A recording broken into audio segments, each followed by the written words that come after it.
నమశంకరాయ.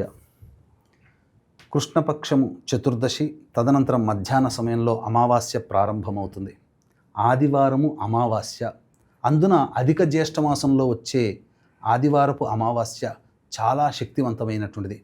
ప్రకృతిలో దాగి ఉన్నటువంటి శక్తి ఆ రోజున బయలుపడుతుంది. కాబట్టి ఈ రోజున ప్రధానంగా సాయంకాలం 6 గంటలకల్లా కూడా కాలకృత్యాదులు చక్కగా స్నానం ఆచరించి అమ్మవారి దేవాలయానికి చేరుకొని అమ్మవారికి ఎర్రటి పుష్పాల మాల సమర్పించి కుంకుమార్చన జరిపించిన తర్వాత అమ్మవారికి సంబంధించినటువంటి ఈ యొక్క లక్ష్మీ సర్వదేవకృత లక్ష్మీ స్తోత్రము కానీ లేదా అర్గళా స్తోత్రము చండీ సప్తశతిలో వస్తుంది.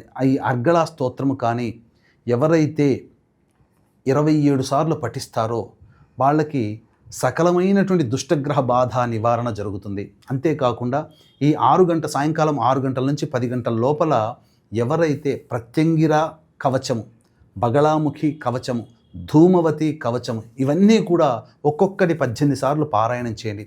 తప్పకుండా మీకున్నటువంటి దీర్ఘకాలిక జటిలమైన సమస్యలన్నీ కూడాను తొలగిపోయి అమ్మవారి యొక్క అనుగ్రహం కలుగుతుంది.